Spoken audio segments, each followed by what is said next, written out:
Hello everyone, and welcome to PAGASA Special Podcast episode. In line with the celebration of National Astronomy Week 2021. Ako po ang inyong lingkod, Alan Julius Alcaraz. At ako naman si Girly Cortez.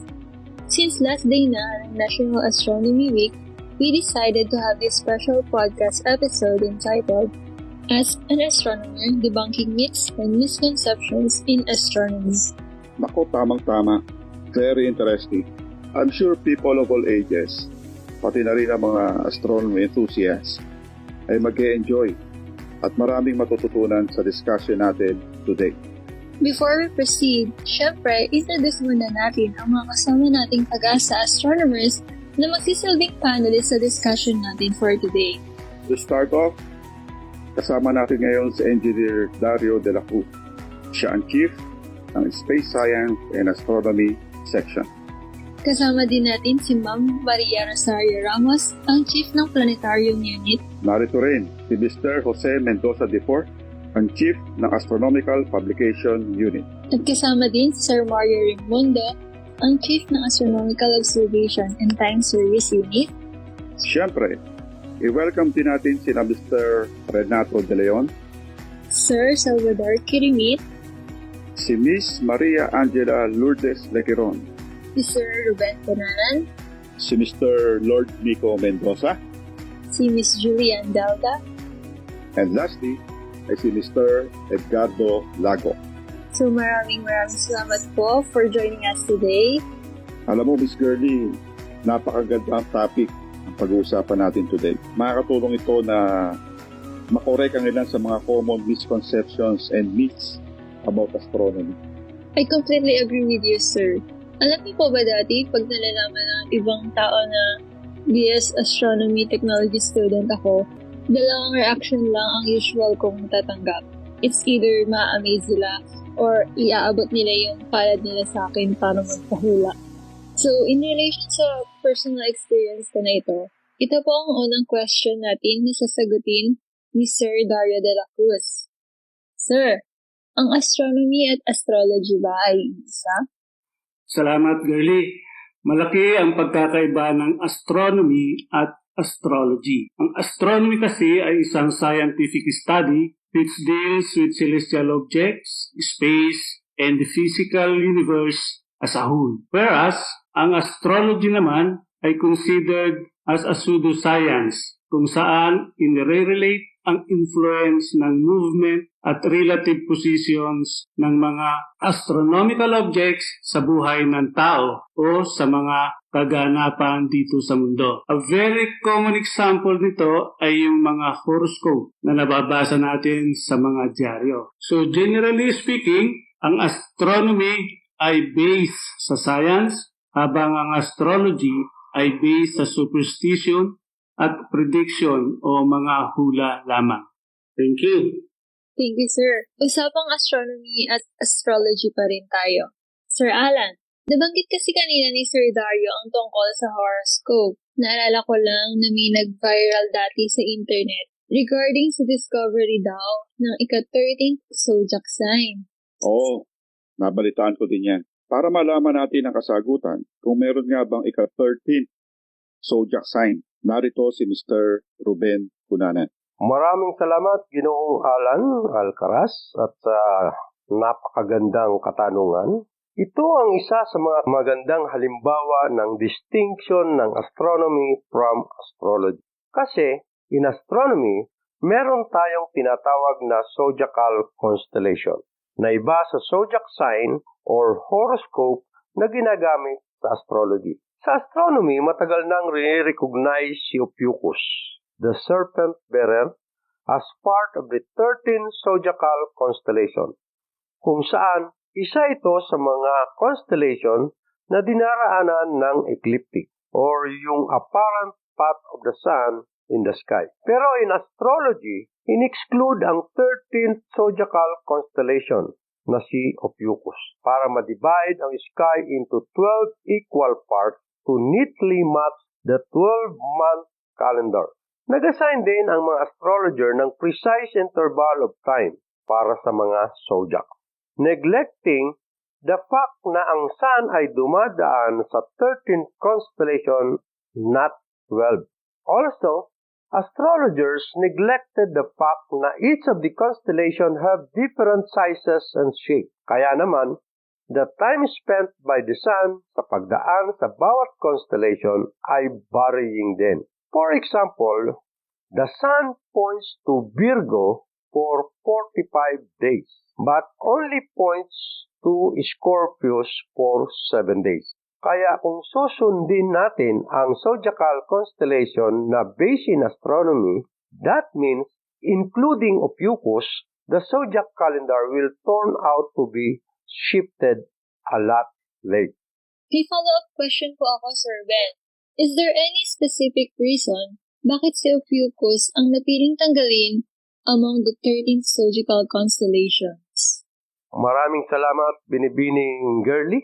Ang isa sa mga itinuturong dahilan kung bakit si Ophiuchus ang napiling hindi isama sa 12 zodiacal sign ay dahil sa paniniwalang may dalang bad luck ang constellation na ito, since ito ay isang serpent bearer. Salamat, Mr. Ruben Cunanan. Moving on, Miss Girly, batang 90s ka ba? Opo, sir. Proud batang 90s ako. Kung ganon, na-encounter mo siguro isang TV commercial noong 90s kung saan ang sabi nito ay the Sun is the center of the solar system. In relation to this, ang Sun nga ba ang center ng solar system, Miss Jella? Thank you for that very interesting question, Sir Alan. Dati kasi, it was believed na ang solar system ay heliocentric o sun-centered, kung saan ina-assume na ang orbit ng mga planets ay circular or bilog at lahat ng ito ay umiikot sa sun. Pero later on, astronomers realized na hindi naman pala circular ang orbit ng mga planets kundi ellipse or oval shape. And through this, astronomers discovered na hindi naman pala ang sun ang sentro ng solar system, kung hindi isa lamang ito sa mga foci where the other foci lies in an empty space. That would be all. Thank you. Thank you, Miss Jella.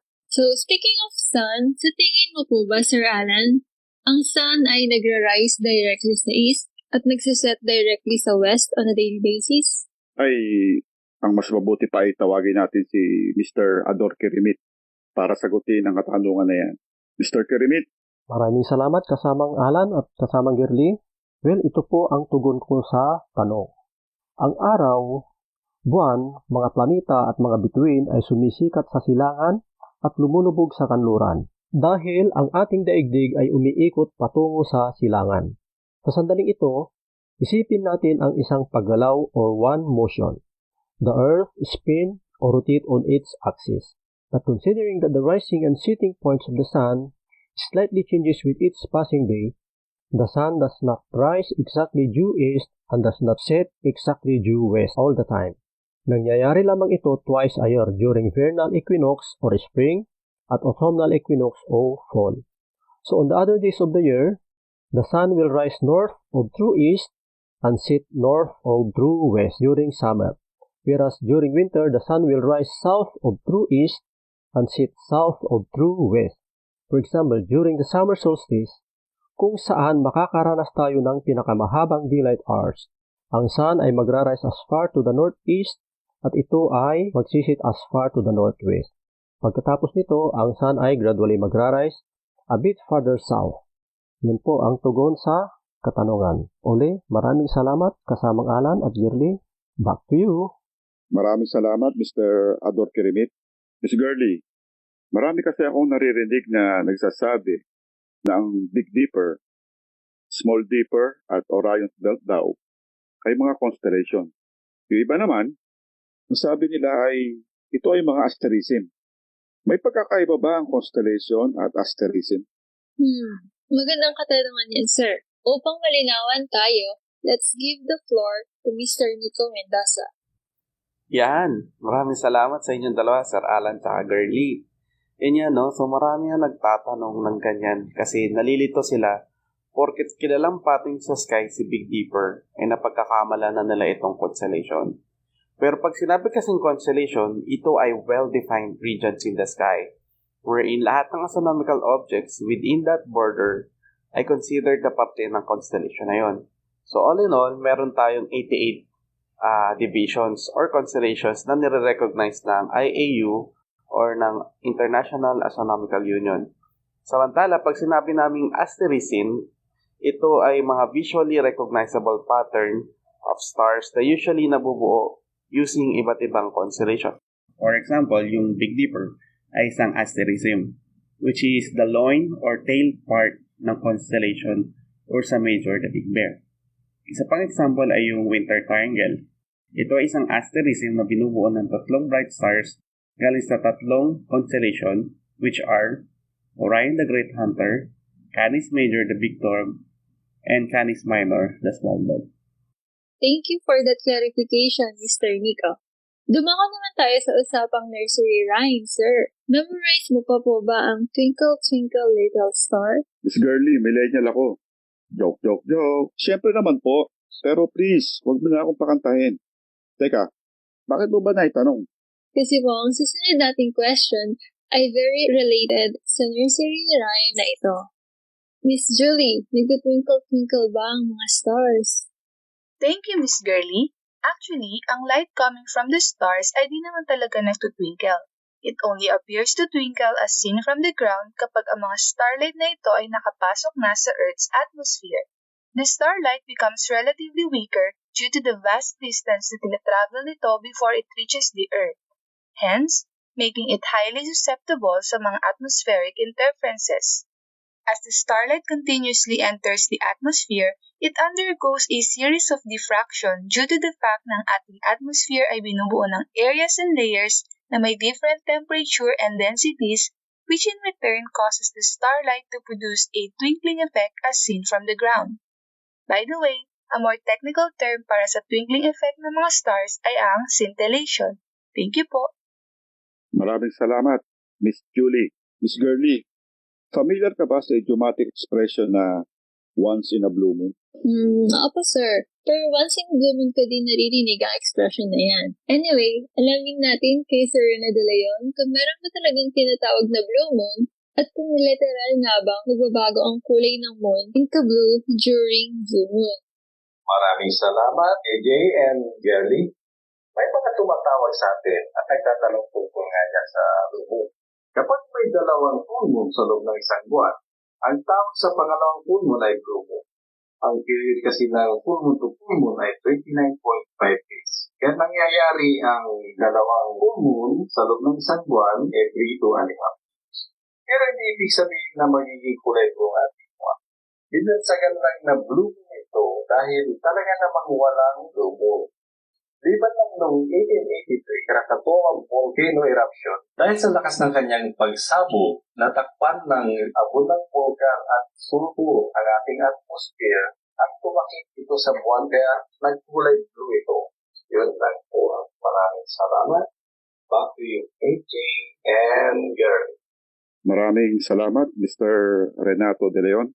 Since napag-uusapan na rin natin ang tungkol sa moon, may question naman ako para kay Mr. Mario Raimundo.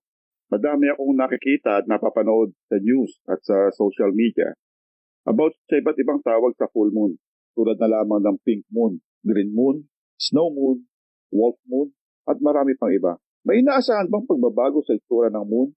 Sabihin natin, kunyari today ay pink moon. Maraming salamat sa iyong katanungan, Ginoong Alcaraz. Ang different names na ibinibigay during full moons ay nanggaling sa napakaraming Asian culture pero mostly from Western countries like Europe and Native America. Ang mga full moons name ay nag-reflect sa changes in the season pati na rin sa nature. So for instance, ang full moon ng January ay tinatawag na wolf moon. Ito ay hango sa howling of hungry wolves lamenting the mid-winter lack of food. Ang full moon naman sa buwan ng February ay tinatawag na snow moon, named after the snowy condition experienced during this month. O di kaya yung full moon every April na kung tawagin ay pink moon, named after the pink flower na kung tawagin ay phlox na tumutubo in the early spring. Ito ay isang uri ng species na wildflower. Unfortunately, hindi natin tinatangkilik ang mga katawagan ito ng full moon sa Pilipinas sa kadahilan ng hindi natin ito nakagawang gamitin dahil hindi natin ito nakagisnan. Ang isa pa, ang Pilipinas kasi ay isang tropical na bansa. Iba ang klima dito sa atin at base sa ating kultura, hindi applicable sa atin ang mga full moon names na ito. Hindi doon sa katanungan na may inaasahan bang pagbabago sa itsura ng moon, sabihin natin kunyari today is pink moon, ang sagot po ay wala. I would like to emphasize na tulad ng blue moon, hindi literal na magbabago ang kulay ng moon from regular gray into pink. Thank you, Sir Mario. So, ang next question ay para kay Sir Pepe Mendoza. Sir, ang mga meteors po ba ay mga falling star or shooting star din? Okay, magandang tanong yan, girlie. Unang-una sa lahat, ang falling star or shooting star ay walang kinalalaman sa mga stars, Kasi noong unang panahon, hindi alam ng mga tao na yung akala nila nakikita na gumuguhit sa kalawakan o yung streak of light ay mga stars. Kaya tinawag nila ang shooting stars o falling stars na ngayon sa modern times tinatawag natin mga meteors. So yung mga meteors, nagkakabaran tayo niyan, nakikita natin yung mga meteor shower tuwing mayroong maliliit na dust particles na pumapasok sa ating Earth's atmosphere. Usually galing ito sa mga asteroid at mga comet. So, pag pumasok sila sa ating atmosphere, napakabilis ng pagbulusok nila ito. Nagkakabaran siya ng friction between the dust particle and the atmosphere na nagiging dahilan para mas tunog ang mga dust particles at nagpuproduce ng bright streak of light na tinatawag natin shooting stars or meteors. Maraming salamat, Mr. Pepe Mendoza. Kanina, may nabanggit si Mr. Pepe about asteroids and comets. Marami ang naguguluhan kung ano ang kaibahan ng asteroid sa comets, pati na rin ang difference nito sa meteor, meteoroid at meteorite. Para tulungan tayong unawain ang kaibahan ng meteor sa meteoroid, meteorites, asteroid, comet, narito si Ma'am Chat Ramos. Ma'am Chat, go ahead. Maraming salamat, Alan. Para sagutin ang katanungan na yan, simulan muna natin sa pag-define kung ano nga ba ang asteroid at comet. Pag sinabi nating asteroid, ito ay small rocky solar system body na mas maliit kaysa sa mga planeta. Ang mga asteroid ay nag-orbit din around the sun tulad ng mga planeta at karamihan dito ay matatagpuan sa asteroid belt na nasa pagitan naman ng orbit ng planetang Mars at Jupiter. Kapag ang pinag-uusapan naman ay ang comet. Ito ay mga icy, small solar system body that when passing close to the sun, warms and begins to release gases. At nakagagawa ito ng visible atmosphere or coma. At pagka kung minsan ay tail. Ang comet ay nagmumula sa pinakamalayong bahagi ng solar system na kung tawagin ay Kuiper Belt at Oort cloud. Lumako naman tayo sa pagtalakay sa pagkakaiba ng meteors, meteoroid at meteorites.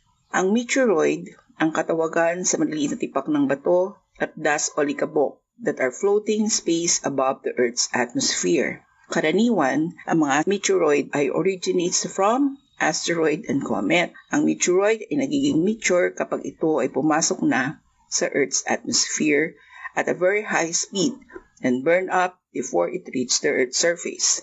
Kapag may meteor shower, nakikita natin ito as a bright streak of light as seen from the ground, as explained by Pepe earlier. And lastly, ang meteorite ay ang tawag sa debris ng meteoroid, comet o ng asteroid na nakasurvive sa journey nito papasok sa Earth's atmosphere and did actually hits the ground. Siguro naman inaliwanagan kayo sa aking mga tinuran. Thank you for that wonderful explanation, Ma'am Chat. Napakarami nating mga pamahiin at myths about astronomy. Kaya naman, ang susunod na katanungan na tatalakayin natin ay bibigyang linaw sa tulong ni Sir Ed Lagok ay ang ilan sa pinakapopular na myths o mitolohiya tungkol sa eclipse. Mr. Ed, ayon sa Philippine mythology, totoo bang kinakain ng bakunawa o sea serpent ang araw tuwing may solar eclipse? At totoo din bang may masamang epekto ang solar eclipse sa mga humans at human activities, lalo na sa mga buntis at mga bata? Ang solar eclipse ay nagaganap lamang tuwing new moon phase, kung saan ang moon ay napapagitnaan ng sun at ng earth. Pag ang moon ay direktang dumadaan sa gitna ng sun at earth, it can partially or completely black out the sun rays and cast a shadow on part of the earth. So, during solar eclipse, ang view ng sun ay natatakpan ng moon at hindi ito dahil kinakain ng bakunawa sa araw. With regards naman sa effect ng eclipse sa tao, lalo na sa mga buntis at mga bata, This rare astronomical phenomenon is entirely harmless and definitely would not cause any harm in human beings or sa developing fetus if ever nabuntis ka during the eclipse. Ang possible lang na maging harmful effect ng solar eclipse ay ang possible na serious and permanent eye damage if you happen to look at the solar eclipse longer than suggested without aid of safety solar observation equipment like solar glasses, solar filters, and alike.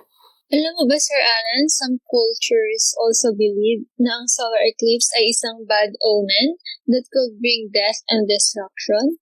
Correct ka dyan, Miss Gertie. Aside from the solar eclipse, marami talagang astronomical objects at celestial phenomenon ang pinaniniwalaang nagdadala ng bad omen, tulad na lamang ng appearance sa sky ng mga comets, meteor showers, northern lights, at iba pa. May I remind our panelists na sino man sa inyo ay pwedeng sumagot dito sa ating last question for today. Sir Alan, please do the honor. Ang tanong,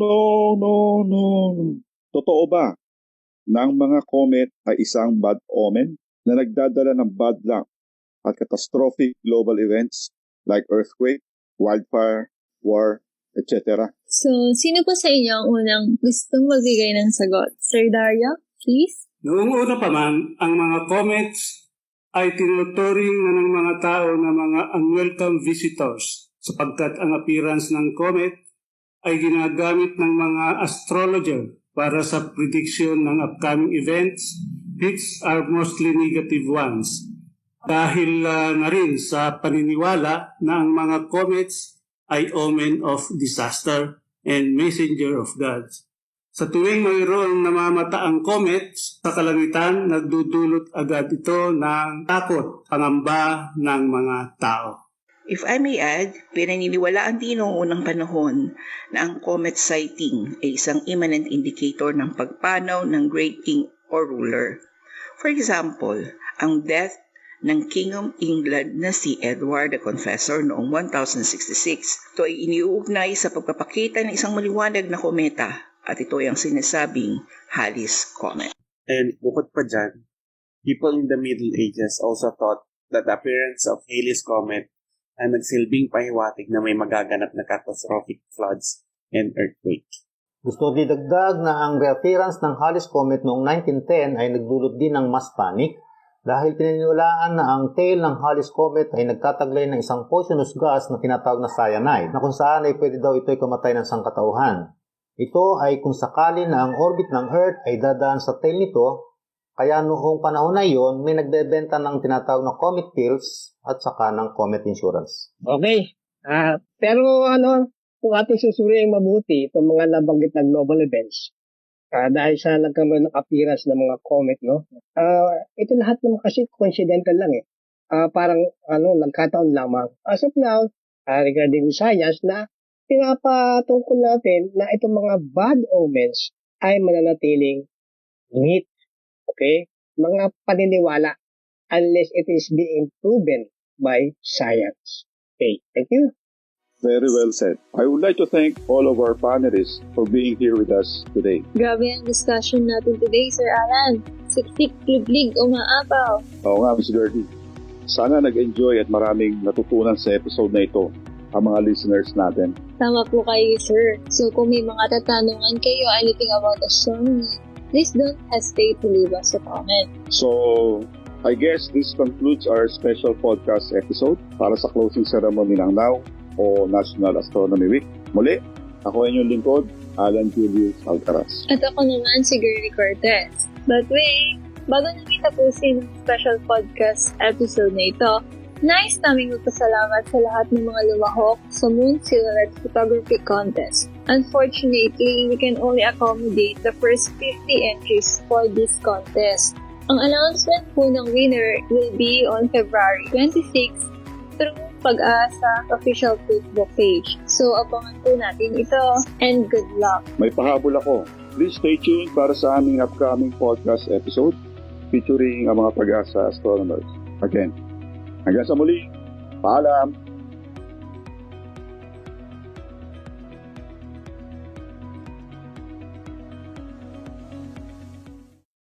A pleasant afternoon to everyone. Today, as we reach the end of the 28th National Astronomy Week celebration, we hope that you've enjoyed and learned many things about astronomy, not only from the special podcast episode that we had earlier, but also from all the video and publication materials that we have specially made for all of you.